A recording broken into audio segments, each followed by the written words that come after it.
semuanya, perkenalkan nama saya Celia Buhemi Putri. Ini dua rekan saya. Hai.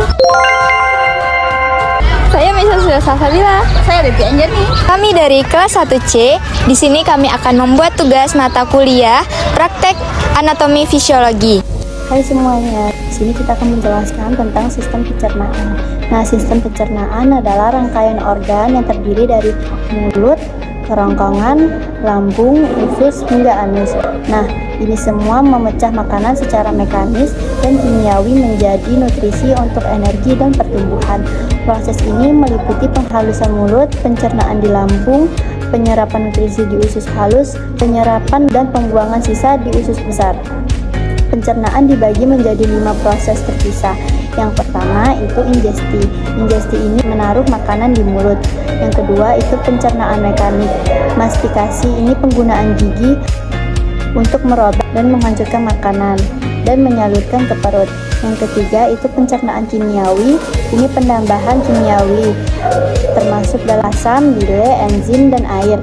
Nah, untuk ini berfungsi untuk memecah molekul kompleks menjadi struktur sederhana.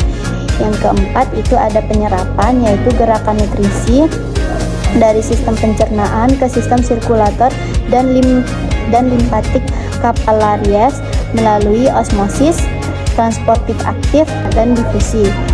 Terakhir ada penyingkiran material yang tidak dicerna dari trek pencernaan melalui defekasi masuk ke organ-organ dalam sistem pencernaan manusia. Seperti yang disinggung di awal, sistem pencernaan manusia akan mengolah makanan dan minuman yang masuk ke dalam tubuh menjadi energi dan berbagai macam nutrisi seperti asam amino dan asam lemak. Nah, sistem ini sangat kompleks. Untuk lebih jelasnya, penting bagi kita untuk mengetahui tentang organ pencernaan manusia berikut ini. Organ yang pertama yaitu mulut. Sistem pencernaan manusia dimulai dari mulut. Saat makanan dikunyah dan dihaluskan dalam mulut, makanan akan bercampur dengan air liur. Selanjutnya, makanan ini akan dipecah menjadi potongan yang lebih kecil oleh gigi, sehingga menjadi lunak dan mudah ditelan. Lidah pun berperan dalam mencampur makanan dengan air liur, mengarahkan makanan di dalam mulut agar tergigit secara merata oleh gigi, dan kemudian mendorong ke dalam kerongkongan untuk ditelan. Yang kedua, itu ada kerongkongan atau esofagus. Organ pencernaan manusia yang berikutnya adalah kerongkongan atau esofagus. Kerongkongan merupakan saluran yang memiliki panjang sekitar 25 cm. Nah, fungsi organ ini adalah untuk menyalurkan makanan dan minuman dari mulut ke dalam lambung. Di saluran ini terdapat otot berbentuk cincin yang disebut lower esophageal sphincter. Otot ini berfungsi untuk memastikan makanan atau minuman yang sudah dicapai lambung tidak kembali lagi naik ke kerongkongan atau mulut. Yang ketiga, itu ada lambung. Setelah menerima makanan dan minuman, lambung akan mengeluarkan zat asam, yaitu asam lambung dan enzim, untuk melanjutkan proses pencernaan. Makanan yang masuk ke lambung ini diolah menjadi cairan pekat atau berupa pasta untuk selanjutnya didorong menuju ke usus halus. Selain memecah makanan, asam lambung akan membunuh mikroorganisme yang memungkinkan terdapat pada makanan atau minuman, sehingga tubuh terhindar dari kuman dan dari penyebab penyakit. Selanjutnya itu ada usus halus. Makanan yang sudah menjadi pasta atau thymus di dalam lambung didorong ke usus halus dengan gerakan peristaltik usus. Di usus halus, makanan akan dipecah lebih lanjut dengan bantuan enzim dari pankreas dan cairan empedu yang dihasilkan oleh hati. Hati, kantong empedu, dan pankreas merupakan organ lain yang tidak terlibat langsung dalam sistem pencernaan manusia, tapi berperan penting dalam proses pencernaan. Di dalam usus halus terdapat 3 bagian penting, yaitu duodenum atau usus 12 jari, jejunum, usus kosong, dan ileum, bagian terakhir dari usus halus. Duodenum bertanggung jawab untuk melanjutkan proses pemecahan makanan, sedangkan jejunum dan ileum bertanggung jawab untuk proses penyerapan nutrisi ke dalam aliran darah. Yang selanjutnya, yang kelima, yaitu ada pankreas.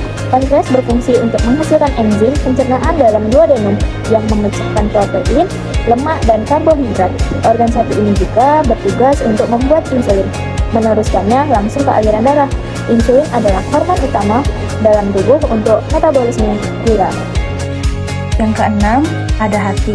Hati atau liver memiliki banyak fungsi, namun fungsi utamanya sebagai organ sistem pencernaan manusia adalah memproses nutrisi dari penyerapan di usus kecil.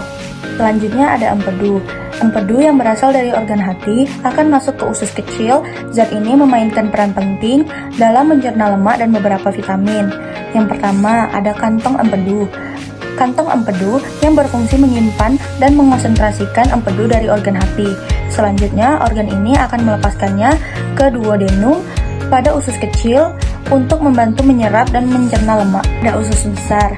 Setelah nutrisi diserap oleh tubuh, semua makanan yang diproses dalam sistem pencernaan manusia akan meninggalkan sisa atau limbah yang disebut tinja, atau kata lainnya fases. Usus besar akan mendorong limbah makanan tersebut ke dalam rektum.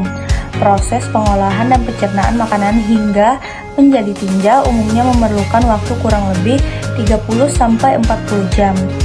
Selain mengeluarkan tinja, usus besar juga berfungsi untuk menjaga keseimbangan cairan dan elektrolit dalam tubuh. Yang kesembilan ada rektum. Rektum adalah organ pencernaan manusia setelah usus besar dan sebelum anus. Organ ini memiliki panjang sekitar 2,5 cm. Tugas rektum adalah menerima fases dari usus besar.